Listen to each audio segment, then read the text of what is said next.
Hello, and welcome to this series of videos that we put together about the 7 decisions that it turns out both you and I made in our journey to rectify our money story, where we both, interestingly, in similar times in Australia, but 1,000 kilometers apart, we both experienced extreme loss. So welcome.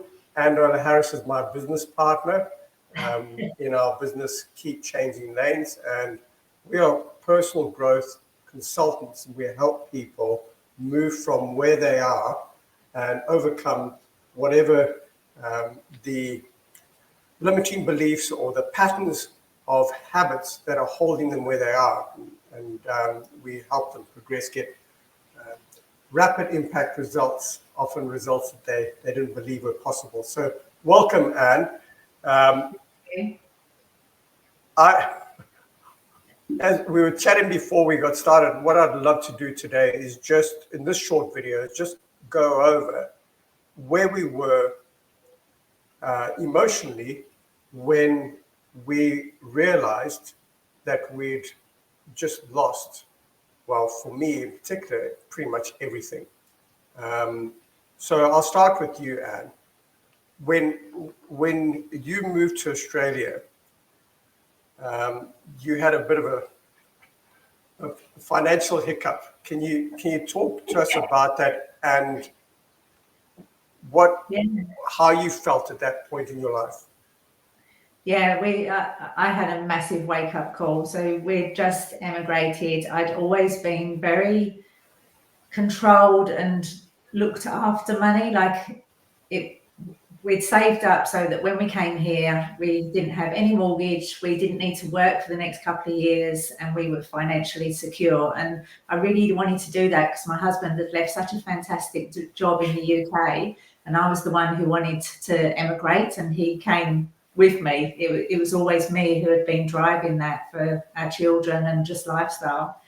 And so when we'd been here a few months, we kept going to, our money was with one of the top 4 banks. And each time we went in there, they said to us, do we want to see a financial advisor? And probably for the first 5 times, we said no. And then we went in there again, and I said to my husband, shall we just go and see what he's got to say and go from there? And we did.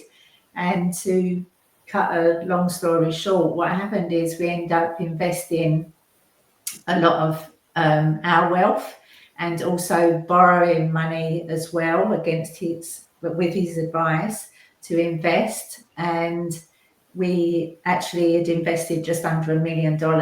We put our home up as the safety, like the collateral. And over the next few months, we started to realize that he wasn't turning up for meetings that he should be. The information that he was telling us wasn't correct, what was happening.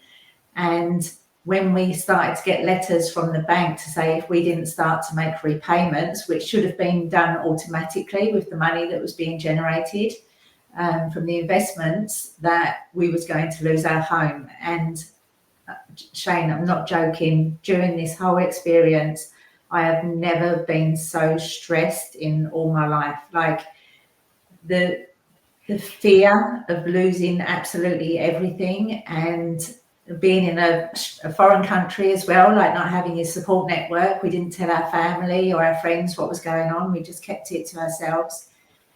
But the guilt that I felt as well, because I'd suggested that we move over here. It was sort of my suggestion that we invest with the financial advisor as well.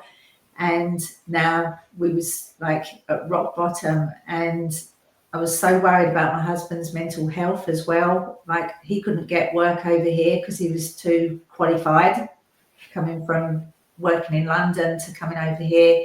It was much different.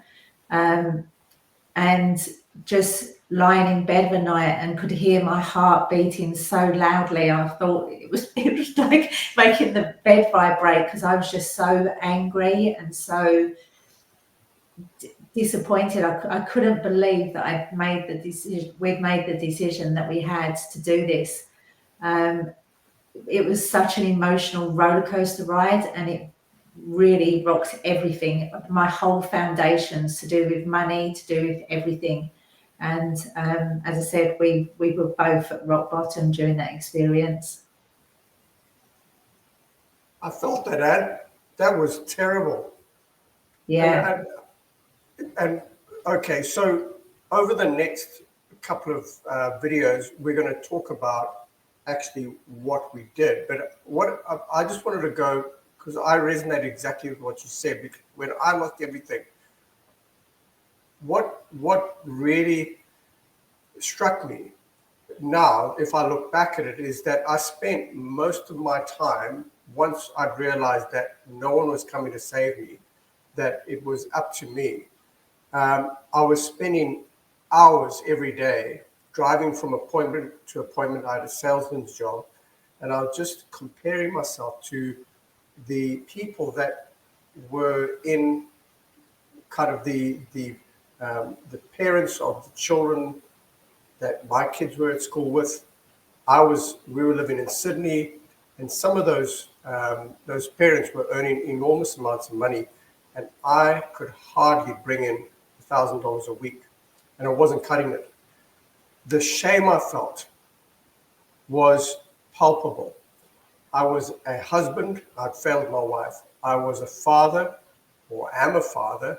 I still am a husband to the same wife, bless her. And the shame I felt because my girls, they were completely unaware of what was going on, and they were just getting started in life. And equally, I had a business partner. I had failed. We had lost everything, both of us.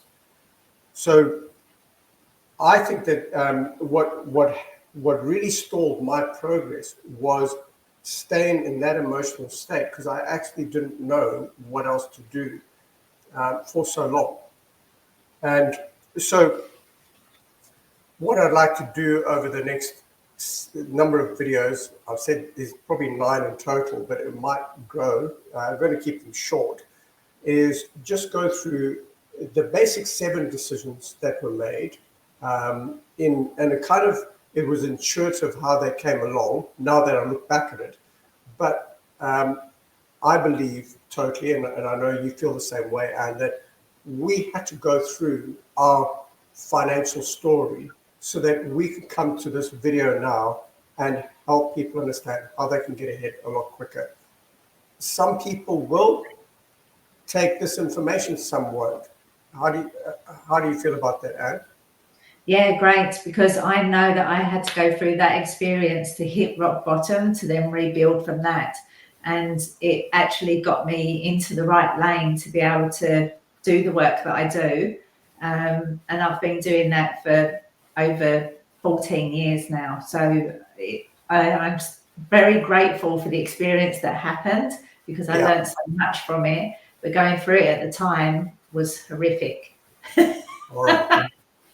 So in summary, what's coming is the decisions we made and then the lessons we learned, so that you can take notes and start learning how to make those decisions. Because making a decision, there's a process to that, and we'll go through some teaching on that.